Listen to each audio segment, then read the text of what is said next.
Hello hi. ಇವತ್ತು ನಮ್ಮ ಮನೇಲಿ ಬಿರಿಯಾನಿ ಮಾಡ್ತಿದ್ದಾರೆ. ಯಾವ ರೀತಿ ಇರುತ್ತೆ ನೋಡೋಣ ಬನ್ನಿ.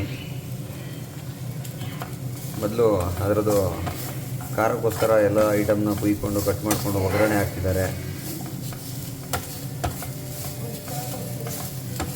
ಇದನ್ನು ರುಬ್ಕೋಬೇಕಂತೆ, ಅದಕ್ಕೋಸ್ಕರ ಇದನ್ನು ಒಗ್ಗರಣೆಯಲ್ಲಿ ರೋಸ್ಟ್ ಮಾಡ್ತಿದ್ದಾರೆ. ಸ್ಪೆಷಲ್ ಆಗಿ ಬಿರಿಯಾನಿ ಮಾಡ್ತೀನಿ ಅಂತ ಹೇಳ್ತಿದ್ದಾರೆ ನೋಡಿ. ಹೋಮ್ ಮೇಡ್ ಮಸಾಲೆ ಕೂಡ ರೆಡಿಯಾಗಿದೆ.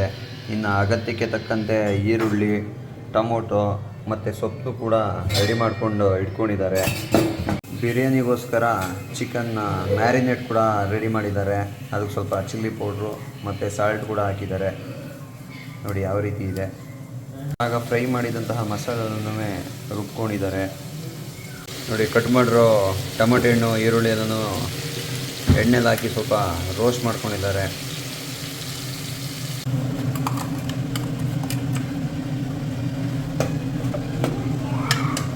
ನೋಡಿ ಚಿಕನ್ ಆದಮೇಲೆ ಒಂದು 5 ನಿಮಿಷ ನೀಟಾಗಿ ಬೇಯಿಸ್ಕೊಂಡು ಅದಕ್ಕೆ ಹಸಿ ಸ್ಮೆಲ್ ಹೋಗೋ ಗಂಟ ಬೇಯಿಸ್ಕೋಬೇಕು. ನೋಡಿ ಚಿಕನ್ ಬೆಂದಾದಮೇಲೆ ಸ್ವಲ್ಪ ಹಚ್ಚಿದಂಥ ಒಂದು ಕೊತ್ತಂಬರಿ ಸೊಪ್ಪನ್ನ ಕೂಡ ಹಾಕಿದರು. ಹೋಮ್ ಮೇಡ್ ರೆಡಿ ಮಾಡಿದ್ದಂತಹ ಮಸಾಲೆನ ಸ್ವಲ್ಪ ಹಾಕ್ದು.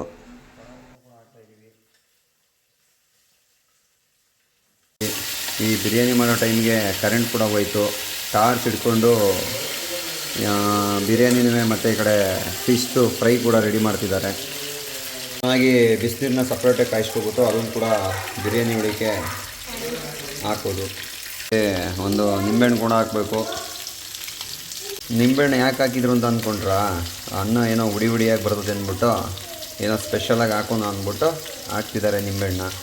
ಎಮ್ಮೆ ಬೆಣ್ಣೆನೂ ಕೂಡ ಬಿಟ್ಟಿಲ್ಲ, ಅದನ್ನೂ ಕೂಡ ಹಾಕ್ತಿದ್ದಾರೆ. ಯಾವ ರೀತಿ ಇರುತ್ತೆ ಟೇಸ್ಟ್ ಅನ್ನೋದಂತೂ ಗೊತ್ತಿಲ್ಲ, ನೋಡೋಣ. ನಾನು ಅಂದ್ಕೊಂಡಿದ್ದೀನಿ ತುಂಬ ಚೆನ್ನಾಗಿ ಬರ್ಬೋದು ಅಂತ.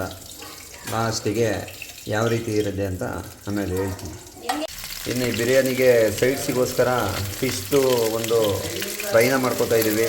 ಬಿಟ್ಟು ಎಷ್ಟು ಖುಷಿಯಾಗವ ನೋಡಿ ಬಿರಿಯಾನಿ ತಿನ್ನೋಕ್ಕೋಸ್ಕರ. ಅಂತೂ ಫೈನಲಾಗಿ ಬಿರಿಯಾನಿ ರೆಡಿಯಾಗೈತೆ. ಯಾವ ಥರ ಐತೆ ಅಂದ್ಬಿಟ್ಟು ತಿಂದ್ಬಿಟ್ಟು ಹೇಳ್ತೀನಿ. ಟೇಸ್ಟ್ ನೋಡ್ತಾ ಇದ್ದೀನಿ. ಸೂಪರಾಗಿದೆ. ಸ್ಪೆಷಲ್ ಬಿರಿಯಾನಿ ಮಸ್ತಾಗೈತೆ. ನಮ್ಮ ಸೂಪರ್ ಮಾಡಿದ ಬಿರಿಯಾನಿನ